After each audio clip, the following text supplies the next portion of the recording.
सभी भक्तजनों को मेरा निवंत प्रणाम। राम राम, जय श्री कृष्णा। पूनम सिहाग की दुनिया में आप सभी का बहुत बहुत स्वागत है। जांबा पुराण, शिष्य जी का अभिमान खंडन। वीलोजी उवाच, हे गुरुदेव, आपने मुझे अब तक जांबोजी के जीवन के बारे में अनेक चरित्रों से अवगत करवाया। 29 नियमों का ही आपने अनेक तरीकों से समझाया है। जांबोजी के मुख्य निवास स्थल समराथल धाम की चर्चा मैंने श्रवण की है, जहाँ पर अनेक लोग आए थे। उन्होंने श्री देव जी का दर्शन करके जीवन को सफल बनाया था। जांबोजी द्वारा धरोहर के रूप में रखी हुई सफ़ेद पोशाक, चोला, चादर, माला आपने मुझे दी है और मुझे आपने शिष्य बनाया है। मैं तो आपकी महान कृपा से कृतकृत्य हो गया हूँ। मैंने देखा कि जांबोजी के शरीर का चोला, चिंपी और टोपी जांगलू गांव में मेहोजी थापन के घर पर रखी है। ये तीनों वस्तुएं जांगलू कैसे चली गई तथा जांबोजी की चिंपी, भिक्षा पात्र, यह खंडित देख रहा हूँ। यह पात्र खंडित किसने और क्यों किया? यदि इसमें कोई रहस्य की बात हो तो बताने की कृपा करें। वैसे तो भगवान का जीवन चरित्र रहस्य से परिपूर्ण है। जितना मैं सुनता जाता हूँ उतना ही आनंद विभोर होता जाता हूँ, क्योंकि भगवान की लीला बड़ी ही विचित्र है। हे गुरुदेव, जो मैंने जानने की इच्छा की है और जो नहीं भी पूछ पाया हूँ, मेरे लिए कथन योग्य है तो अवश्य ही कथन कीजिए। मैं आपकी शरण में हूँ। इस प्रकार से जिज्ञासा प्रकट करने पर श्री नाथोजी कहने लगे, हे विला, अभी थोड़े ही समय पूर्व की बात है। रणधीर जी बाबल जांबोजी के परम शिष्य समाधि मंदिर बना रहे थे। अभी मंदिर पूर्ण भी नहीं हुआ कि रणधीर जी की किसी दुर्घटना में मृत्यु हो गई। सेखोजी थापन का मंझला बेटा मेहोजी ये 3 वस्तुएं लेकर जांगलू चले गए।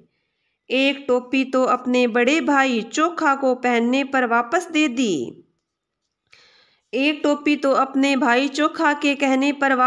दी। किंतु 2 वस्तुएं चिंपी, चोला जांगलू में रखे हुए हैं जो दर्शनीय हैं। इन बातों की विस्तार से चर्चा समय आने पर करूँगा। जो चिंपी खंडित रखी हुई है, यह तो सेखोजी कंसवा नाथुसर निवासी के घर पर खंडित हो गई थी। वहाँ पर जांबोजी भिक्षा हेतु गए थे। वीलोजी उवाच, हे गुरुदेव, आपने पूर्व में कहा था कि जांबोजी तो भिक्षा भोजन नहीं करते थे, तब वे सेंसे के घर पर भिक्षा लेने क्यों गए थे तथा चिंपी खंडित होने की कथा विस्तार से बतलाने की कृपा करें। नाथोजी उवाच, हे शिष्य, यह बात तो तुमने सत्य कही कि जांबोजी भोजन नहीं जीमते थे, किंतु अहंकारी भक्त सेंसे का गर्व खंडित करने के लिए जांबोजी को जाना हुआ था। इस वार्ता को विस्तार से मैं बतलाता हूँ, ध्यानपूर्वक सुनो। नाथोजी कहने लगे कि मैं इस घटना का प्रत्यक्ष दृष्टा हूँ। एक समय समराथल पर विराजमान सतगुरुदेव ने नाथुसर गांव एवं पांचू बीच में झिंझाला धोरा पर जाने की इच्छा की। उसी समय ही साथरियों भक्तों ने भी साथ ही चलने की प्रार्थना की। श्री देव जी ने सभी को साथ में चलने की आज्ञा प्रदान की। उसी समय ही सभी ने अपने ऊंट और घोड़े आदि जोते और नाथुसर की तरफ चल पड़े। सभी संत भक्तजन कीर्तन करते हुए देव जी के साथ ही रवाना हुए और उनकी शोभा अति सुंदर थी। समय विष्णु ही देवताओं के साथ कहीं मृत्युलोक में किसी को निहाल करने ही जा रहे थे। सफेद रंग के बैल हंसों के समान अपनी उज्ज्वलता को प्रदर्शित कर रहे थे। रंग बिरंगे ऊंट घोड़ा एकत्रित चलता हुआ मेघवर्ण एवं गर्जन करते हुए वर्षा की शोभा को भी शोभित कर रहे थे। राग ध्वनि साक्षी शब्दों की इंद्र राज्य में गंधर्वों के गान को भी मंद कर रहे थे। बीच के गांव को सुशोभित करते हुए आज समय हरिजी न जाने कहीं क्यों झिंझाले धोरे पर जंगल में मंगल करने जा रहे थे। इस बात का तो कुछ पता नहीं था। जय जयकार की ध्वनि सुनाई पड़ती थी। आज क्या हो रहा है? शांत सुरम्य वातावरण में आज सुगंधी क्यों आ रही है? नासिका अपने विषय को ग्रहण कर रही थी। आंखें रूप देखने को तरस रही थी। यही कारण था कि गांव के लोग एकत्रित होकर अपनी आंखों से रूप को देखकर अपने जीवन को सफल कर रहे थे। जब श्रीदेव जी अपनी भक्त मंडली सहित झिंझाले धोरे पर आ गए थे, चारों तरफ गांव के लोगों ने सुना तो दर्शनार्थी आसपास के गांव के लोग एकत्रित होकर आने लगे। जानती पांति के भेद भाव को छोड़कर पूर्ण श्रद्धा भाव से एवं विश्वास से आ रहे थे। पास में आते चरणों को प्रणाम करते। कुछ लोग अत्यधिक भावुक हो जाते। अपने सुख दुख की बात भी जी भर कर करते। ओम विष्णु की ध्वनि से वह धोरे की धरती गुंजायमान हो रही थी। इसी प्रकार से नाथूसर गांव वासी भी अपने सिरदार सेंसोजी भगत के साथ नृत्य करते हुए हर्ष खुशी के साथ झिंझाले धोरे पर पहुँचे। अपनी अपनी अभिलाषा लेकर देव जी के पास अपार जन समूह आ रहा था। सेंसे ने सर्वप्रथम देव जी के पास आकर पूछा, हे देव, यदि आप आज्ञा प्रदान करें तो हम लोग जमात के सहित आपके चरणों में प्रणाम करें, तो हम लोग आपके प्रताप से पार पहुंच जाएं। देव जी ने कहा, हे सेंसा, अवश्य ही आप लोग तैरने की योग्यता रखते हो, किंतु अब तक तैरना नहीं जानते। मैं तुम्हें तैरना सिखाने के लिए ही तो आया हूँ। नर नारी अपनी भेंट श्री देव जी के चरणों में रख रहे थे। कहाँ कहाँ किस वन में प्रहलाद पंथी जीव बिखरे हुए हैं, उन्हें सचेत करना होगा। इसलिए उस रात्रि में निवास श्री देव जी ने झिंझाले पर ही किया। गांव के आगंतुक जमात ने वापस अपने घर में जाने की आज्ञा मांगी। नाथूसर के सेंसे ने भी आगे बढ़कर हाथ जोड़े और कहने लगा, आपने बड़ी कृपा की जो हमारे जंगल में पधारे हैं। हे गुरुदेव, आप अपनी मंडली सहित अन्नपान करें और हम लोग वापस अपने घर को जाएं। आपके पास पूरे दिन सत्संग में युक्ति मुक्ति का मार्ग सीखा। अब रात्रि होने वाली है, हमें घर जाने की आज्ञा दीजिए। हे गुरुदेव, आपने संपूर्ण जमात को कुछ न कुछ सीख अवश्य ही दी है। मेरे लिए कुछ भी नहीं कहा। मैं क्या इस योग्य नहीं हूँ जो आपके वचनों का पालन न कर सकूं? श्री देव जी ने सेंसे भगत का भाव देखकर कहा, हे सेंसा, भावे भले जो भीख, साम्य कहा शेषा आसीख। भाव भक्ति से भूखे को भोजन देना यही तुम्हारे लिए शिक्षा है। भाव भक्ति से भूखे को भोजन देना यही तुम्हारे लिए शिक्षा है।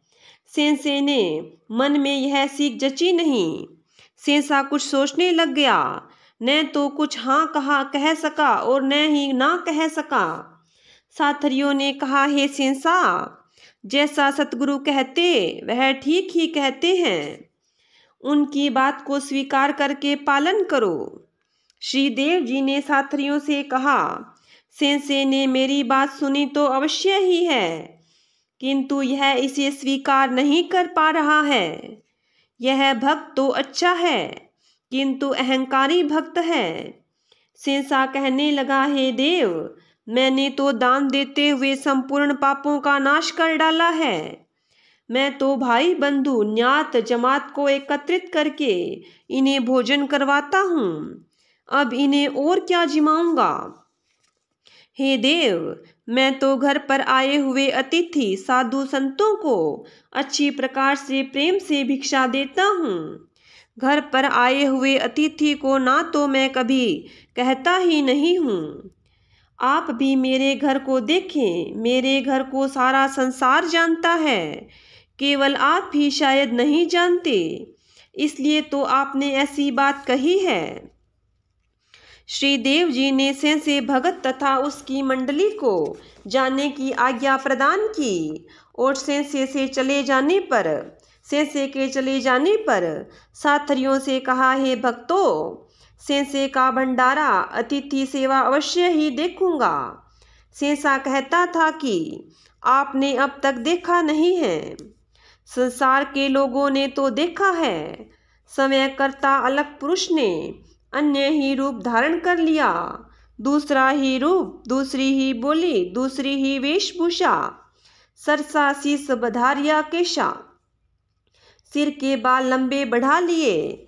भगवान की भक्ति बिना कौन पहचान सकता है। हरि ने पतरी चिंपी अपने हाथ में ले ली, अन्य किसी भक्त संत को साथ में नहीं लिया। अकेले ही सेंसे के घर जाकर अलख जगाई। संपूर्ण संसार जिनके आगे भिक्षुक बन के कुछ न कुछ मांगता है, वह जग जीवन मालिक आज सेंसे के घर भिक्षा लेने के लिए पहुंच गए। भगवान की अहेतु की कृपा होती है, तभी भगवान अपने अज्ञान जनित गर्व का भंजन करते हैं। तभी भगवान उसके अज्ञान जनित गर्व का भंजन करते हैं।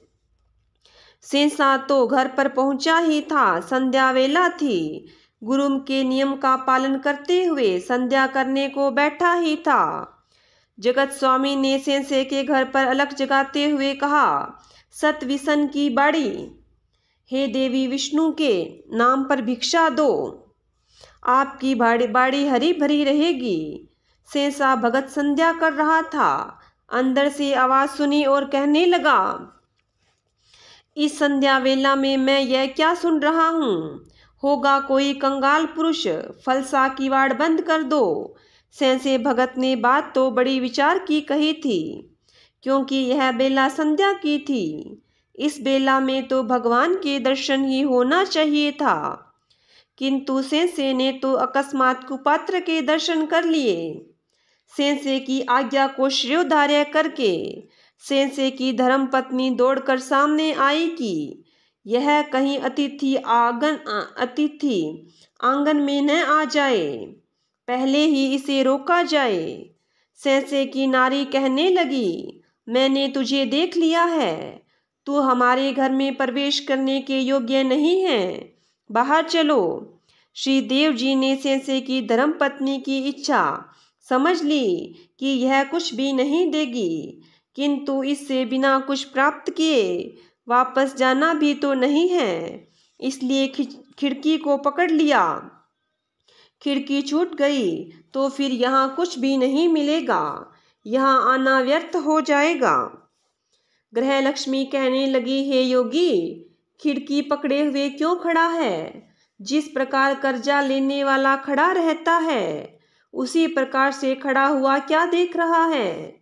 हमने तुम्हारे से कर्जा तो नहीं लिया, मालिक ने तो खेल रच दिया था, खिड़की को और मजबूती से पकड़ लिया था। श्री देव जी कहने लगे, हे लक्ष्मी, तू तो साक्षात ग्रह लक्ष्मी है, विष्णु तुम्हारे पर प्रसन्न है, मुझे खाली मत भेज, कुछ तो अवश्य ही दे।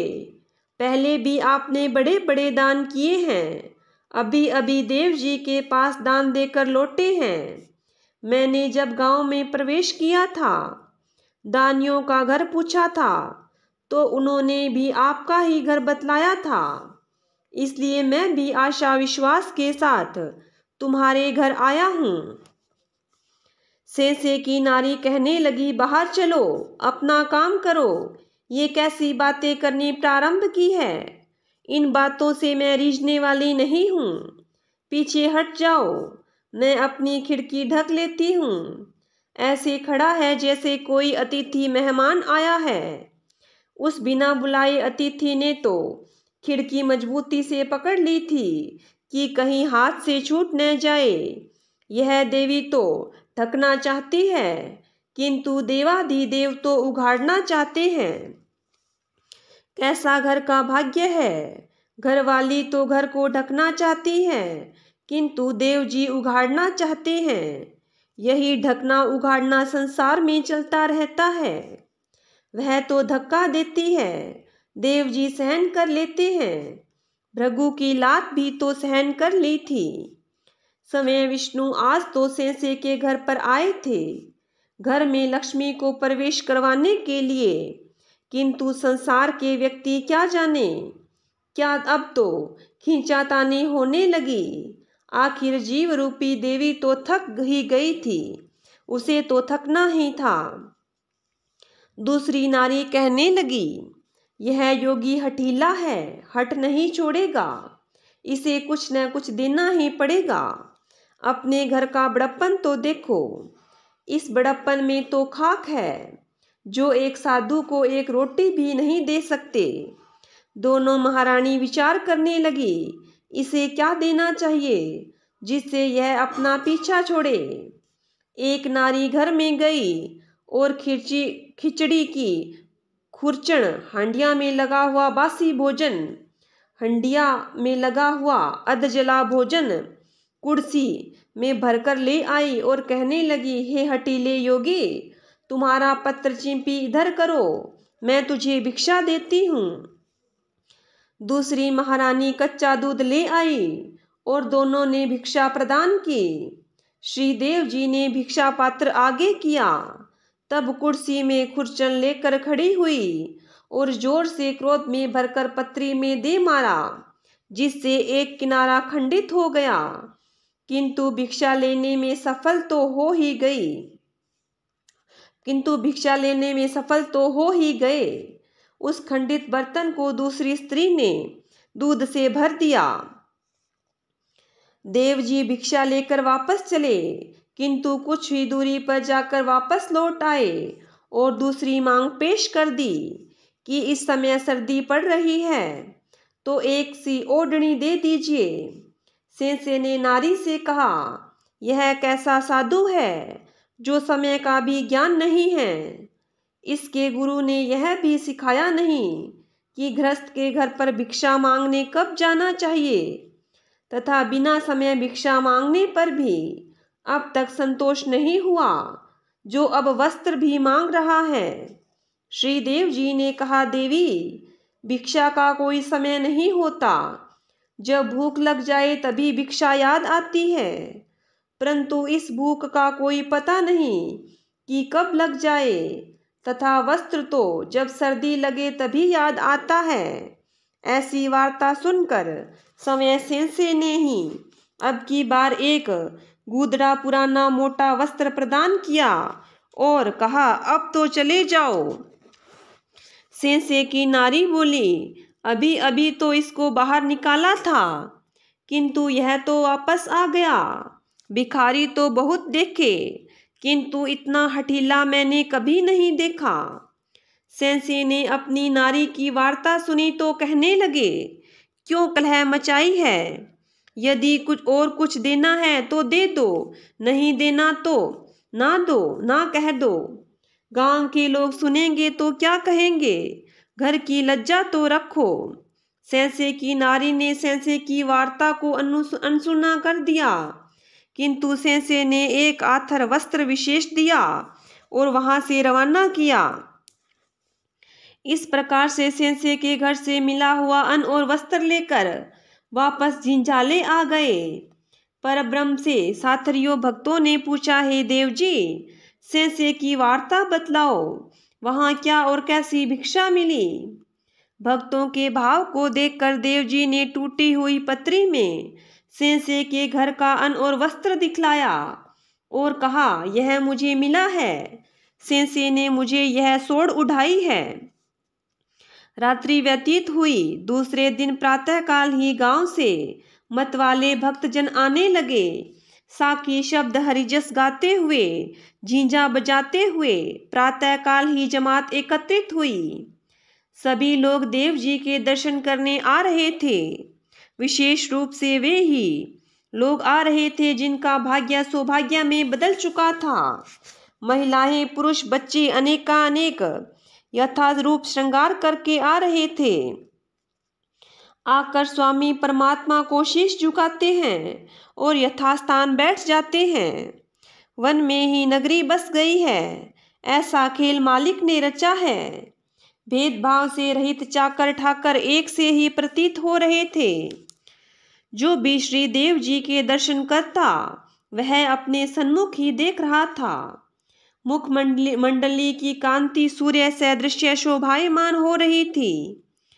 किसी को भी श्री देव जी की पीठ नहीं दिखाई देती थी, क्योंकि स्वयं देवाधिदेव विष्णु ने ही सम्राथल पर अवतार लिया था।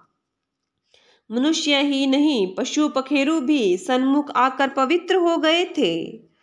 उत्तम जीवों को ही बिश्नोई पंथ में सम्मिलित किया गया था। नाथुसर निवासी भी सेंसे के साथ उसी प्रकार आए थे। श्री देव जी को शीश झुकाते और बैठ जाते हैं। दिन भर सत्संग का कार्य चलता रहा। पुनः सायंकाल हुआ।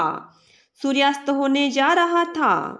पहले की भांति सेंसे ने फिर आकर कहा, हे देव, दिन व्यतीत हो चुका है, रात्रि का आगमन होने जा रहा है, हमें क्या शिक्षा है। जमात हाथ जोड़े खड़ी है। श्री देव जी ने पुनः कहा, सतगुरु नाम इम दयो भीख, साम्य कहे सेंसा आसीख। हे सेंसा, सतगुरु परमात्मा के नाम पर भिक्षा देना तेरे लिए यही शिक्षा है। सेंसा कहने लगा, हे सतगुरु, आप बिना सोचे विचारे एक ही बात मुझे बार बार क्यों कहते हो। वैसे क्या मैं समझता नहीं हूँ। मैं आपके नाम से आपको ही अर्पण करके भिक्षा देता हूँ, प्रेम भाव से भोजन करवाता हूँ। जो मेरे पास मेरे घर में आ जाता है उसको मैं खाली हाथ उत्तर नहीं देता। हे देव, मेरा क्या है, सभी कुछ आपका ही है और आपके नाम से ही खर्च भी करता हूँ। सेंसे ने इस बात को जोर देकर कहा। तब सतगुरु बोले, हे दुआगर द्वारपाल, तुम सेंसे के घर से लाई हुई भिक्षा और गुदड़ा लाकर दिखाओ। जब दुआगर के हाथ में टूटी हुई पत्री तथा आथर वस्त्र देखा तो तुरंत पहचान गया। सतगुरु ने कहा, हे सेंसा, ए सहनाण पिछाण, मुंधे मुँह सेंसो पड़ो, सांभल सके ना कोय। सेंसे ने अपने ही घर की वस्तु पहचान कर मुँह नीचे करके धरती ऊपर गिर पड़ा। सामने देख भी नहीं सका। विलाप करने लगा, मेरे घर स्वयं सिरजनहार आए और मैं उनकी सेवा नहीं कर सका, उल्टा उन्हें अपमानित किया। हे धरती माता, तुम फट जाओ और मैं तुम्हारे में समा जाऊं। यह मुँह दिखाने लायक भी नहीं रहा। यदि संसार छूट जाए तो हरि जी संभाल लेते हैं, और यदि हरि जी ने भी छोड़ दिया तो अब मुझे बचाने वाला कोई नहीं होगा। यदि कोई कुएं में गिरने वाला हो और पीछे से कोई धक्का दे देवे तो अच्छी प्रकार से गिरा जा सकता है। सेंसा विलाप करते हुए अचेत हो गया। साथ में रहने वाले सज्जनों ने प्रार्थना की कि हे नाथ, यदि आप हाथ छोड़ देंगे तो यह जड़ मूल से ही चला जाएगा।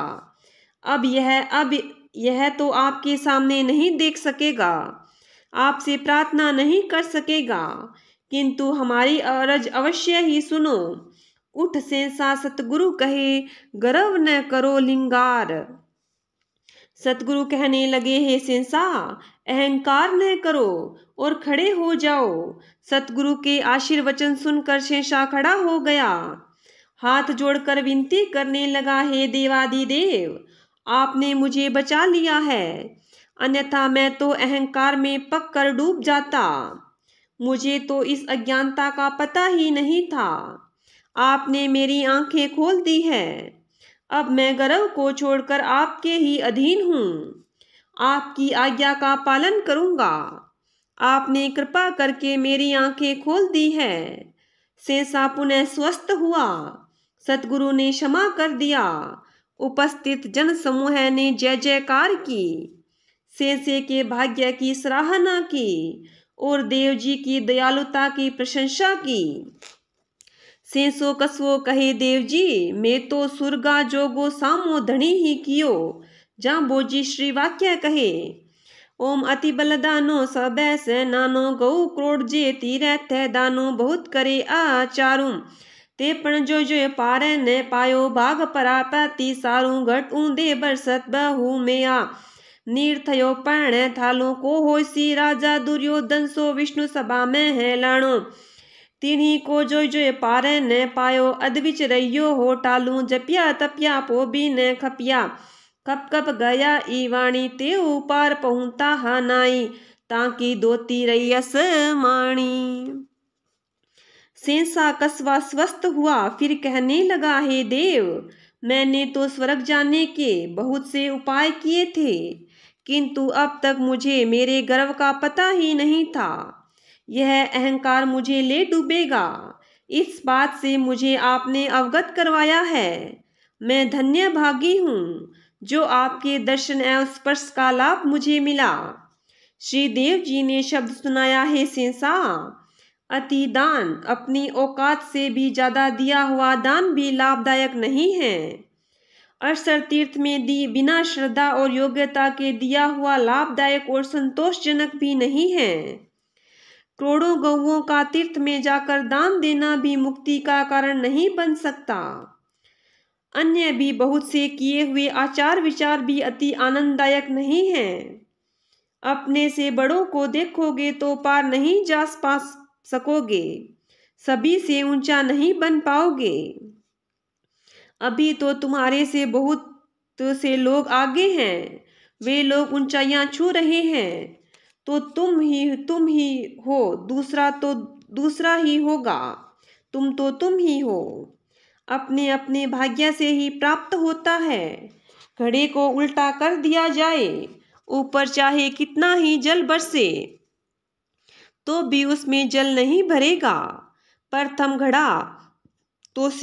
घड़े को सीधा करो, तब जल अंदर गिरेगा। प्रथम अधिकारी बनो, तब ज्ञान रूपी जल अंदर भरेगा। दुर्योधन जैसा अहंकारी राजा अब तक नहीं हुआ। जिस दुर्योधन की सभा में स्वयं विष्णु कृष्ण आ गए, किंतु नहीं समझ सका और कृष्ण को बांधने लगा। अब तक कोई कृष्ण विष्णु को बांध सका है क्या? अहंकारी जीव दुर्योधन यही नादानी करता है। जब कृष्ण ने दुर्योधन की सभा में अपने रूप को विराट बनाया, तो देखते हुए भी दुर्योधन पार नहीं पा सका। गर्व से संयुक्त दुर्योधन अधबिच में ही रह गया, न तो पार पहुंच सका और न ही मृत्युलोक का राजा ही रह सका। न तो इस मृत्युलोक में रहकर यश प्राप्त कर सका और न ही परलोक सुधार सका। कोई जपी तपी बिना मार्ग जाने साधना का बहाना करते हुए समाप्त हो गए कई। इसी प्रकार से कितने ही लोग शरीर धन के मद में अपने को अनाधिकारी बना डाला। वे लोग भी ज्ञान बिना व्यर्थ की सिद्धि प्राप्त करने पर भी पार तो नहीं पहुंच सके, जिनकी धोती आसमान में सूखा करती थी। जमाती कहे, देव जी, कोई 4 गुणा में पारी हूँ पहुँतो। जाम्बोजी कहे, राव मालदेव जाली रानी दीठा, देही की दाह गई। तीह समय श्री वाक्य कहे, ओम तवा मान दुर्योधन मान्या और भी माने तय मानो। तवा दान जो कष्णी ही माया और भी फूले तय दानो। तवा जान जो सहसी रह झूंझा और भी झूंझा तय जानो। तवा आवाज दो सीता कर्ण लक्ष्मण खींचा और भी खींचे तय बाणो। जपी तपी तक पीरे रे श्वेश्वर तोल रहा शे तानो। तीन किन खींचे न सके शंभु तणी कमाणो। ते ऊपार पहुंता हा नाई, ते क्यों आपो हो बाणो। ते ऊपार पहुंता हा नाई, ताकि धोती रही ऐसे मानो 12 काजे हरकत आई अदबिच मांड्यो हो थाणो। नरसिंह नर नाराज नर वो सुरासुर वो नरा नरपति सुरासुरपति ज्ञान नरिंदो बहुगुण चिंदो। पहलो प्रहलादा आपे पतलियो दूजे काजे कामे भी टलियो खेत मुक्तोले पंच करोड़ी सो प्रहलादा गुरु की बाचा हा भैयो। तांका शिखर अपारू तांको तो बेंकुंटे हे वासो रतन काया दे सोप्या छलते भंडारू तेऊ तो उर्बाणे हे थाणो। अई अमाणो तत्ते से माणो बहु पैरे बाणो पार पहुँचने हारा लंका के नर सुर संग्रामे घना बीरा में काले काने बला टिंकट पहले जूंजा बापर जंड पड़े ताल समंदा हा पारी तेऊ रैया लंका दवारी खेत मुक्तोले 7 करोड़ी।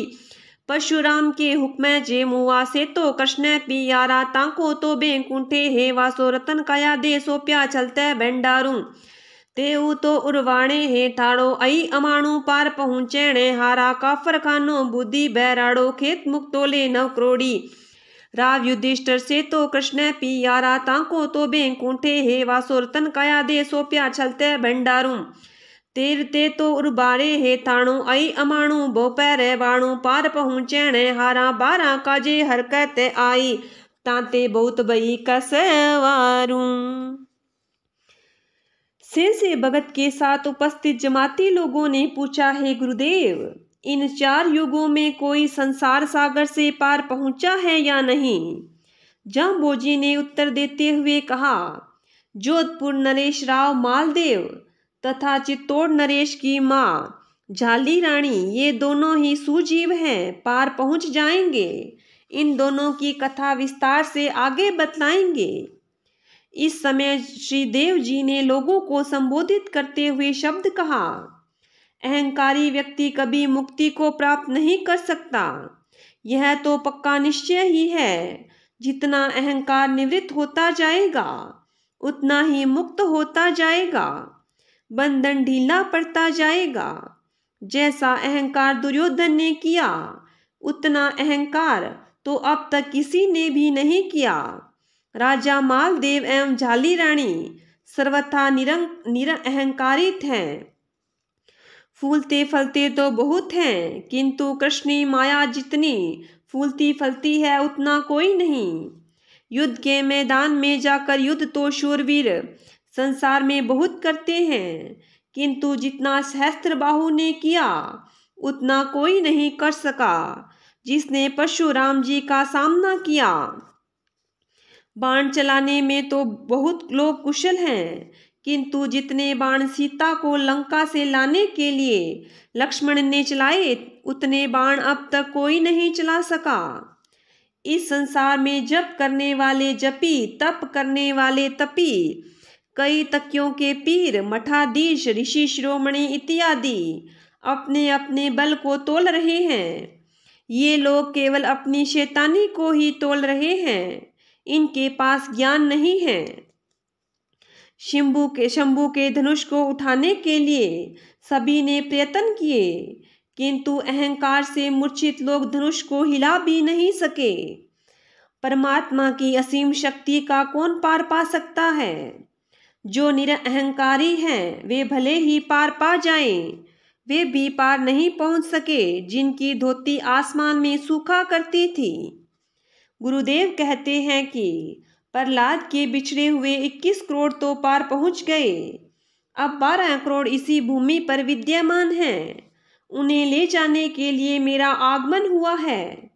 ये सभी 12 करोड़ पार पहुंचेंगे।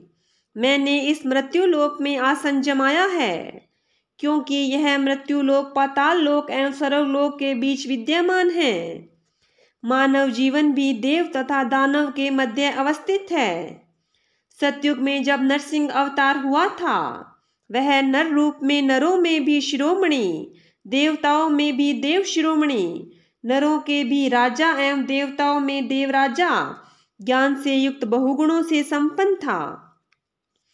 सर्वप्रथम तो उन्होंने हिरण्यकशिपु को मारा था। दूसरा, उन्होंने भक्त प्रहलाद को विश्वास में लिया था, प्रहलाद को दिलासा दिलाया था। दूसरे की भलाई के लिए स्वयं भगवान विष्णु अवतार लेकर आए थे। उस समय सतयुग में नरसिंह ने प्रहलाद को वचन दिया था।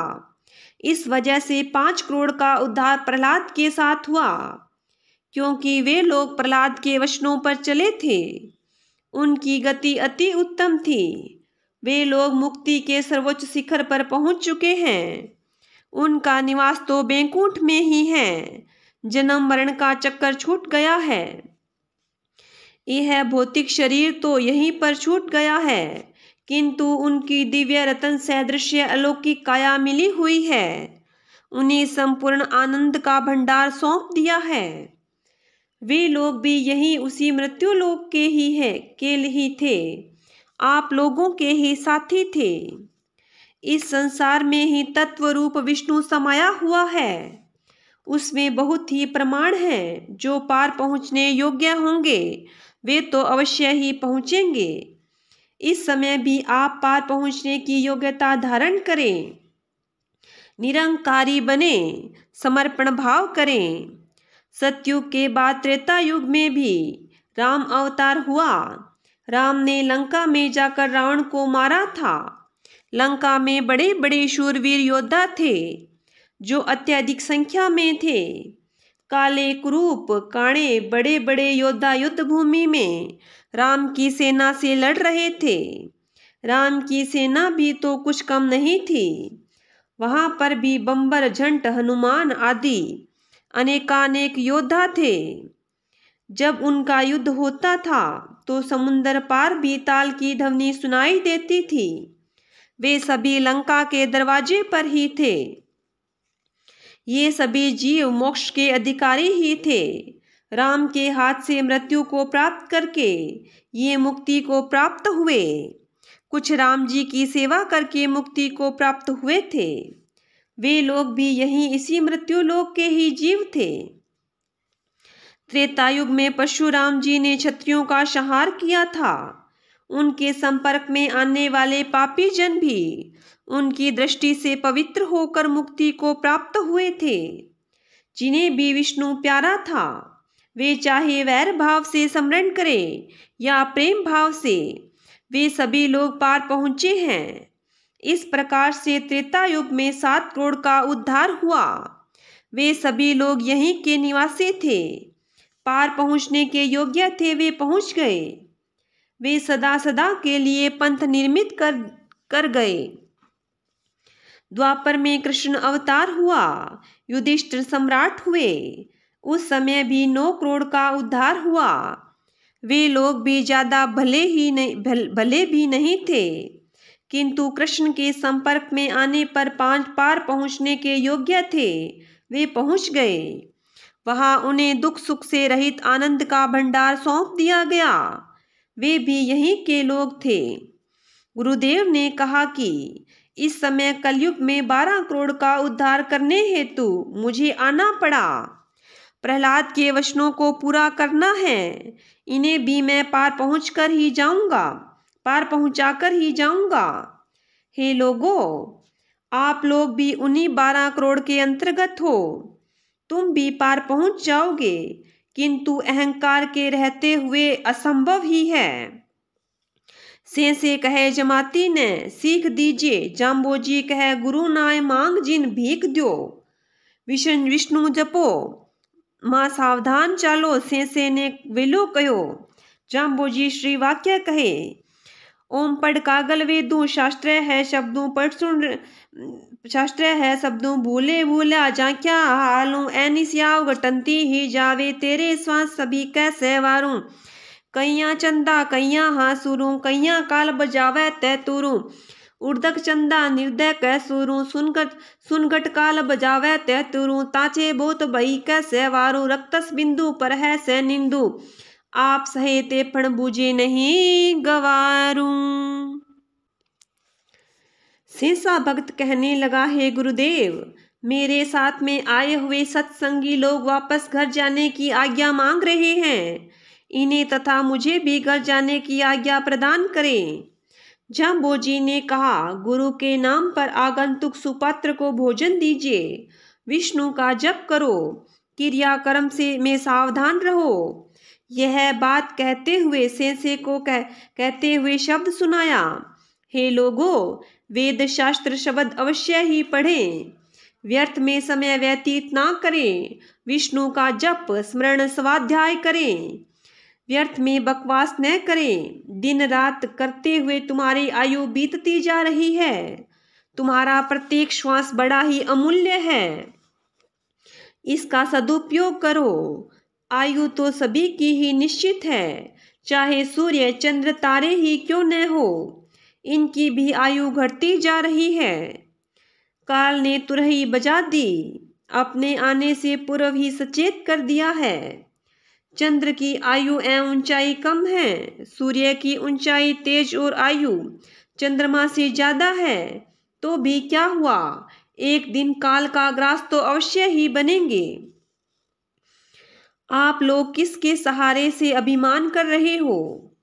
जब सभी कुछ छोड़कर जाना निश्चित ही है, तो समय का सदुपयोग करो और स्वाध्याय करो, दान पुण्य करो, सुपात्र का स्वागत करो, यही शिक्षा है।